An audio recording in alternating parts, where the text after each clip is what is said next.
बाबुरामजीलाई आरोप लाग्दै आएको छ। यो राष्ट्रघाती एमसीसी सम्झौताको मस्यौदाकार डाक्टर बाबुराम भट्टराई हुनुहुन्छ भनेर त्यो आरोपको खण्डन जबसम्म बाबुराम भट्टराईले गर्नुहुन्न तबसम्म उहाँले नै यो राष्ट्रघाती एमसीसी को मस्यौदा गर्नुभएको हो भन्ने कुरा विश्वसनीय छ।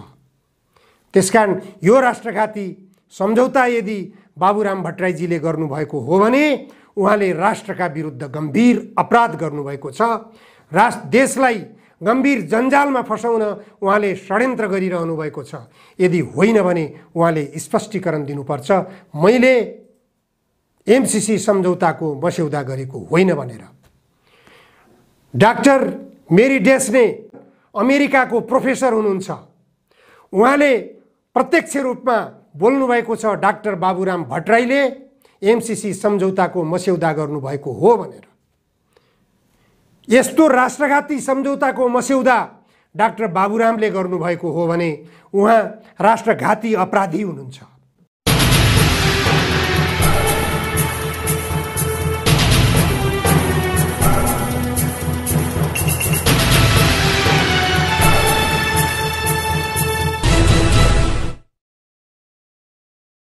आजको जनचासोको 108 श्रृङ्खलामा जनधारणा खबरमा यहाँहरूलाई स्वागत छ।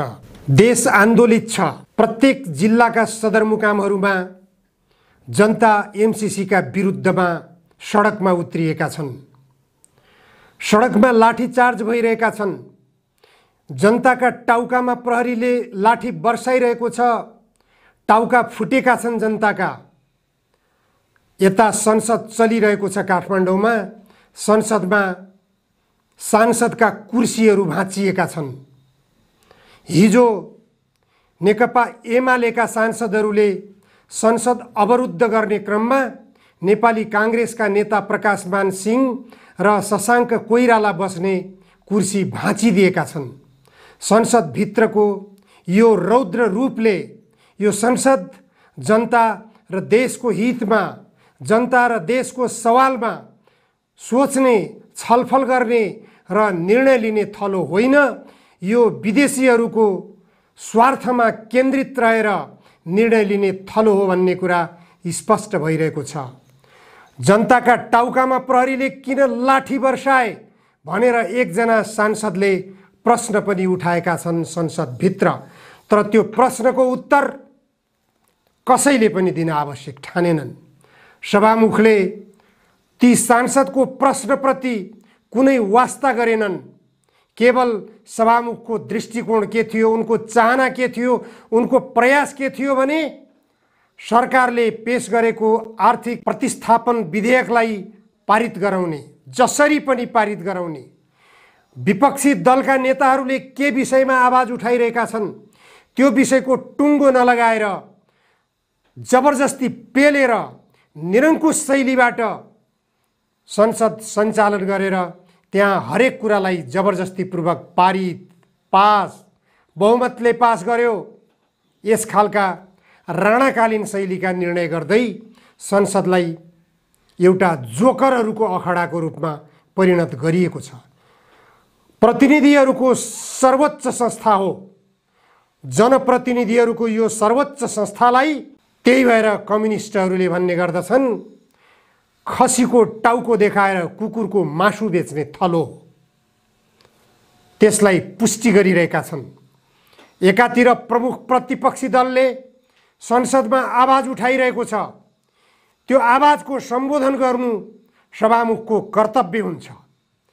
त्यो आवाजलाई साम्य नगरेर संसदमा बोल्ने वातावरण छैन, संसदमा मेरा कुरा राख्ने वातावरण बनाउनुस् सभामुखज्यू भनेर नेपाल मजदुर किसान पार्टीका सांसद प्रेम सुवालले एकपटक होइन 10औं पटक बोल्नु भएको छ। उहाँको त्यो आवाजप्रति कुनै सुनवाई भएन।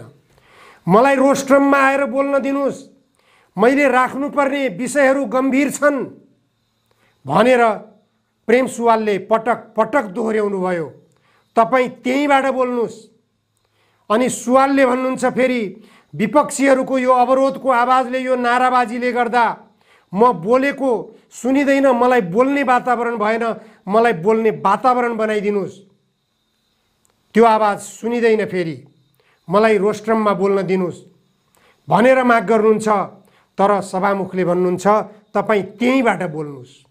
अनि प्रेम सुवाल बोल्न थाल्नुहुन्छ एमसीसी सम्झौता बारेमा। एमसीसी सम्झौता राष्ट्रघाती सम्झौता छ। यसले नेपालको संविधान खारेज गरेको छ, नेपालको संविधानलाई निष्क्रिय बनाएको छ। यसलाई स्वीकार गरिनु हुँदैन, यो खारेज गरिनुपर्छ। एमसीसी सम्झौताको विरोध गर्दै सडकमा निस्किएका जनताका टाउकामा प्रहरीले प्रहार गरिरहेको छ, उनीहरूलाई गिरफ्तार गरिरहेको छ। यो दमन किन? यसको जवाब कसले दिने सभामुख महोदय भनेर प्रश्न गर्दा सभामुखबाट कुनै जवाफ हुँदैन।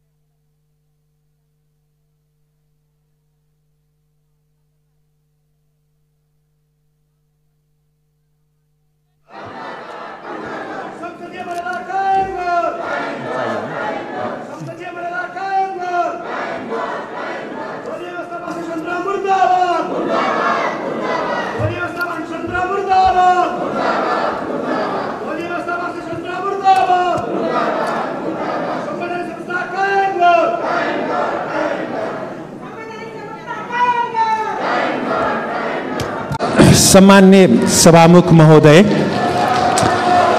अध्यादेशबारे बोल्ने क्रममा म केही राख्न चाहन्छु।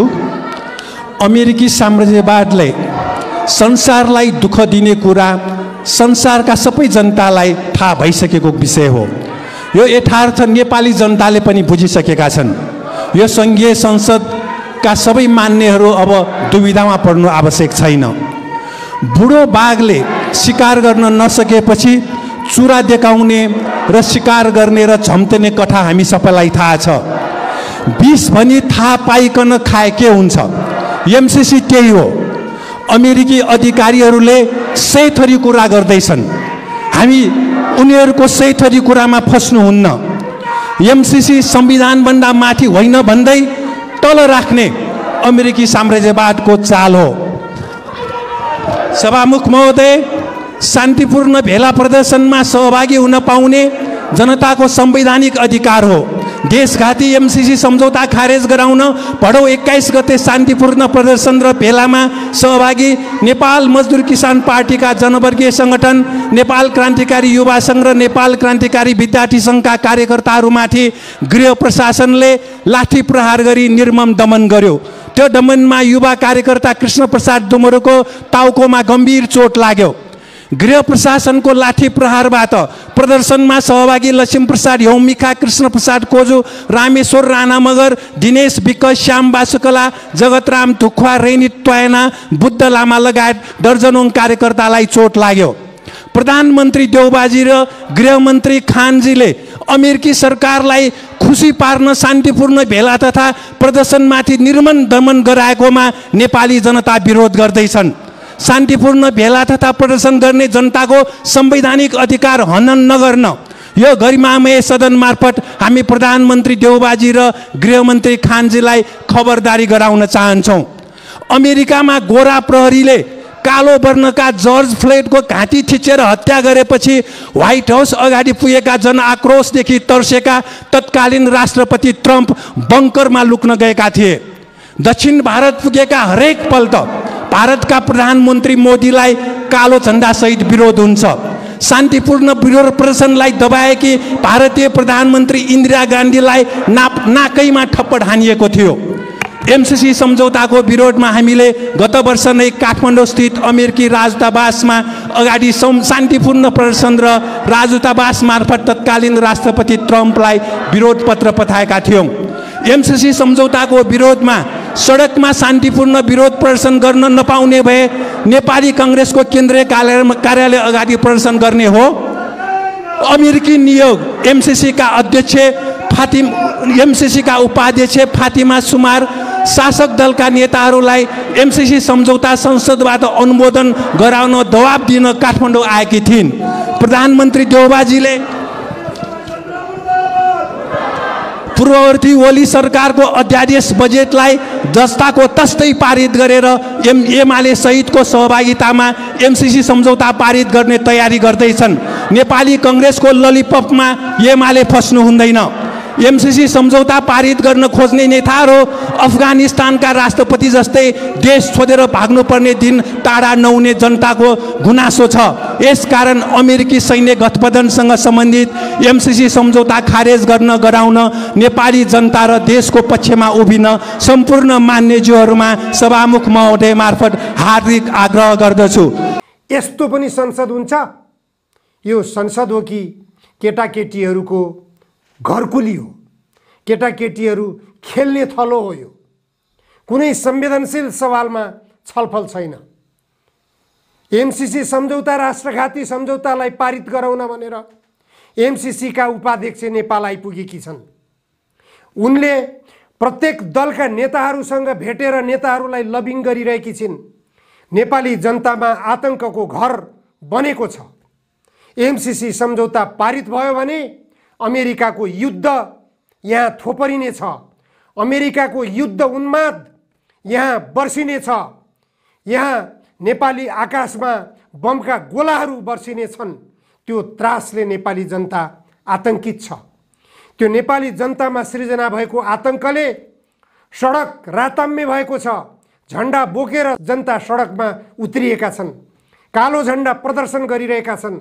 एउटा विदेशी कर्मचारी आउँदा यत्रो जनतालाई सडकमा उत्रिनुपर्ने बाध्यता बनाइराखेको छ यो सरकारले। यो अवस्थाको अन्त्य कसले गर्ने? जनप्रतिनिधिहरूको सर्वोच्च संस्थाले गर्नुपर्ने होइन र? खोइ, जनप्रतिनिधिहरूको सर्वोच्च संस्थाले यो विषयमा जिम्मेवारी बोध महसुस गरेको। यो नितान्त संसदीय व्यवस्था दलाल व्यवस्था हो भनेर विप्लव नेतृत्वको नेकपाले भन्दै आएको छ।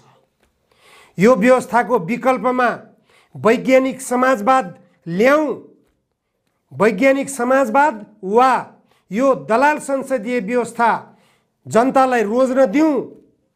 जनताले यदि दलाल संसदीय व्यवस्थाको पक्षमा मतदान गर्छन् भने हामी त्यसलाई पनि स्वीकार गर्नेछौँ, त्यसैमा बसेर काम गर्न तयार छौँ भनेर विप्लव नेतृत्वको नेकपाले बोल्दै आएको छ।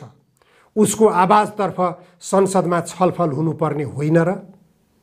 यो विषयमा छलफल गरेर संविधानले निर्दिष्ट गरेको समाजवाद, गन्तव्य समाजवाद जान किन सकिँदैन भन्ने बारेमा सांसदहरूबीच छलफल हुनुपर्ने होइन र? नेपालका किसानहरूले अहिले हिउँदे बाली सुरु गर्ने बेला भयो। यो बेला मल र बिउको अभावले किसानहरू तडपिरहेका छन्। यो पूर्ति कसरी गर्ने? यो विषयमा जनप्रतिनिधिहरूको सर्वोच्च संस्थामा छलफल हुनुपर्ने होइन र? बाढीले वितण्डा मच्चायो, बाढी पीडितहरूको हाहाकार छ। यो विषयमा संसदमा छलफल हुनुपर्ने होइन र? जनसरोकारका कुनै पनि विषयहरूमा छलफल भइरहेका छैनन्। कोरोना संक्रमणले 21 जना पछिल्लो 24 घण्टाभित्र मरेका छन्। यो कोरोनाको प्रकोप फेरि पनि फैलिन सक्ने सम्भावना छ। संसदभित्रको नाराबाजी, एकजनालाई कोरोना संक्रमण भएको रहेछ भने संसदभित्रका सबै सांसदहरूलाई त्यो कोरोना संक्रमण हुने सम्भावना छ। त्यसलाई रोकथाम गर्ने कसरी? त्यसतर्फ जनताको प्रतिनिधिहरूको सर्वोच्च थलो खै यसमा गम्भीरता अपनाइएको कुनै क्षेत्रमा गम्भीरता छैन। सरकारले सुरक्षा परिषदको बैठक बोलायो बालुवाटारमा। गृहमन्त्री बालकृष्ण खाँड, मुख्य सचिव शङ्करदास बैरागी, रक्षा सचिव बेगेन्द्रराज शर्मा पौड्याल, प्रधान सेनापति प्रभुराम शर्मा समेतको सुरक्षा परिषदको बैठक बस्यो। सुरक्षा परिषदको बैठक यस अवस्थामा बस्नुपर्ने कारण के हो? संसदको बैठक चलिरहेको बेला, संसदभित्र सांसदहरूबीच द्वन्द्व बढिरहेको बेला, संसदभित्र सांसदहरूले एकले अर्काको कुर्सी भाँचाभाँच गरिरहेको अवस्था, यो अवस्था टाउको फोडाफोडको अवस्थामा पनि विकसित हुन जाने सम्भावना छ। जनताका टाउका सडकमा फुटिरहेको बेला प्रधानमन्त्रीको निवासमा सुरक्षा परिषदको बैठक बस्यो, तर त्यो सुरक्षा परिषदले सडकको अवस्थालाई मध्यनजर गर्यो कि गरेन? यो देशमा सेनाको आवश्यकता किन हो? विदेशी हस्तक्षेपका विरुद्ध सेनालाई प्रयोग गर्ने कि नगर्ने? सेनाले मुख खोल्ने कि नखोल्ने? नेपाली आकाशमा छिमेकी देश भारतको युद्धक विमानले परिक्रमा गरेको छ। नेपाली सेनाका ब्यारेकमाथि परिक्रमा गर्यो, किन गर्यो भन्ने कुराको स्पष्टीकरण सुरक्षा परिषदले दिने कि नदिने? के विषयमा सुरक्षा परिषदको बैठक केन्द्रित रह्यो? भारत सरकारसँग संवेदनशील भएर सुरक्षा परिषदले सोध्नुपर्ने हो कि होइन? सोध्नुपर्ने हो, तर सरकार यो विषयमा नाजवाब छ। यो दलाल सरकारको नौटंकी हो। एमसीसी उपाध्यक्ष अमेरिकाबाट आइपुगेकी छिन्। उनी प्रत्येक नेताहरूको ढोका ढोकामा पुगेकी छिन्। उनलाई भेट गर्न पूर्व प्रधानमन्त्रीको हैसियतमा रहेका डाक्टर बाबुराम समेत होटेलमा गएर भेट्न पुग्छन्। बाबुरामजीलाई आरोप लाग्दै आएको छ यो राष्ट्रघाती एमसीसी सम्झौताको मस्यौदाकार डाक्टर बाबुराम भट्टराई हुनुहुन्छ भनेर। त्यो आरोपको खण्डन जबसम्म बाबुराम भट्टराईले गर्नुहुन्न तबसम्म उहाँले नै यो राष्ट्रघाती एमसीसीको मस्यौदा गर्नुभएको हो भन्ने कुरा विश्वसनीय छ। त्यसकारण यो राष्ट्रघाती सम्झौता यदि बाबुराम भट्टराईजीले गर्नुभएको हो भने उहाँले राष्ट्रका विरुद्ध गम्भीर अपराध गर्नुभएको छ। देशलाई गम्भीर जन्जालमा फसाउन उहाँले षड्यन्त्र गरिरहनु भएको छ। यदि होइन भने उहाँले स्पष्टीकरण दिनुपर्छ, मैले एमसीसी सम्झौताको मस्यौदा गरेको होइन भनेर। डाक्टर मेरी डेस्ने अमेरिकाको प्रोफेसर हुनुहुन्छ। उहाँले प्रत्यक्ष रूपमा बोल्नुभएको छ डाक्टर बाबुराम भट्टराईले एमसीसी सम्झौताको मस्यौदा गर्नुभएको हो भनेर। यस्तो राष्ट्रघाती सम्झौताको मस्यौदा डाक्टर बाबुरामले गर्नुभएको हो भने उहाँ राष्ट्रघाती अपराधी हुनुहुन्छ। यो सम्झौतामा नेपालले कुनै पनि योजना परियोजना कार्यान्वयन गर्नुभन्दा पहिले भारतको सहमति लिनुपर्ने छ भनेर किन लेखियो? एमसीसी सम्झौताले गर्ने कामहरू यदि विवादित हुन गए भने ती विवादित हुन गएका विषयहरू नेपालको कानुनसँग बाझिन गएको अवस्थामा एमसीसी सम्झौतामा लेखिएका शर्तहरू लागू हुनेछन् भनेर किन लेखियो? यसले नेपालको संविधानलाई निष्क्रिय बनायो कि बनाएन? यसले नेपालको कानुनलाई निष्क्रिय बनायो कि बनाएन? यसको लेखा परीक्षण एमसीसीले नियुक्त गरेको व्यक्तिले गर्नेछ अथवा संस्थाले गर्नेछ, तेस्रो पक्षले गर्नेछ भनेर यो सम्झौतामा लेखिएको छ। त्यो भनेको के? लेखा परीक्षण नेपालले गर्न नपाउने भन्ने हो कि होइन? यो देशको हितमा यस्तै कुरा लेखिन्छन्? डाक्टर बाबुराम भट्टराईजी, तपाईँ विद्वान हुनुहुन्छ। तपाईले यो देशको राष्ट्रियताको सवालमा, यो देशमा प्रजातन्त्रको सवालमा भारतमा बसेर अध्ययन गर्ने क्रममा पनि नेपाली युवाहरूलाई, नेपाली जनतालाई, त्यहाँ भारतमा काम गर्ने नेपाली नागरिकहरूलाई सङ्गठित गर्ने काम गर्नुभएको थियो। तर आज तपाईँ भारतैतर्फ लम्पसार बनिराख्नु भएको छ। नेपालका कुनै योजना परियोजना तर्जुमा गर्दा भारतको सहमति लिनुपर्ने यो कुनै सार्वभौम सम्पन्न देशको नागरिकको हैसियतले स्वीकार गर्ने विषय हो यो। त्यसकारण स्पष्ट रूपमा भन्न सकिन्छ, तपाईहरूले 8 वर्ष समय लगाएर बनाएको यो नेपालको संविधान, यो संविधानको प्रस्तावनामा तपाईहरूले लेख्नुभएको गन्तव्य समाजवाद, त्यो समाजवाद मार्फत समृद्ध नेपालको निर्माण अमेरिकाबाट आउन खोजेको युद्ध उन्मादले भरिएको इन्डो प्यासिफिक रणनीतिभित्र जेलिएको एमसीसी सम्झौताले गर्न सक्दैन। एमसीसीले नेपाललाई ध्वस्त बनाउँछ, नेपाललाई अमेरिकाको उपनिवेश बनाउँछ, नेपाललाई समृद्धिको बाटोतर्फ जान दिँदैन। यसले नेपाललाई बर्बाद गराउँछ, जसरी अफगानिस्तानलाई बर्बाद बनाएर अमेरिकाले छोडेर हिँडेको छ। त्यही अवस्थामा नेपाललाई पुर्याउनेछ। गम्भीर बन्नुहोस्। एमसीसी को उपाध्यक्ष नेपालमा आइपुगेको बेलामा उनलाई संसदबाट स्पष्ट रूपमा निर्णय गरेर सन्देश दिनुहोस्, एमसीसी सम्झौता हामी गर्न सक्दैनौँ, यसलाई स्वीकार गर्न सक्दैनौँ। श्रीलङ्काले अस्वीकार गर्दा केही बिग्रिएन, बांग्लादेशले अस्वीकार गर्दा केही बिग्रिएन, नेपालले किन स्वीकार गर्नु परेको छ? गम्भीर बन्नुहोस्, देशको हितमा सोच्नुहोस्। नेपाली जनतालाई सडकमा उत्रिनुपर्ने वातावरण बन्द गराउनुहोस्। शान्तिपूर्ण वातावरणमा देशलाई प्रवेश गराउनुहोस्। जनताका टाउकामा लाठी वर्षाउने राणाकालीन पञ्चायतकालीन शासन व्यवस्था तपाईहरूले त्यसलाई निरन्तरता नदिनुहोस्, त्यसको अन्त्य गर्नुहोस्। लोकतान्त्रिक व्यवस्था भन्दै आउनुभएको छ, तर तपाईहरू विदेशीको दास बन्दै नेपाली जनतालाई पनि दास बनाउन खोजिरहनु भएको छ। यो दासानुदास हनुमानको प्रवृत्तिबाट माथि उठ्नुहोस्। आजलाई यति मात्र। धन्यवाद।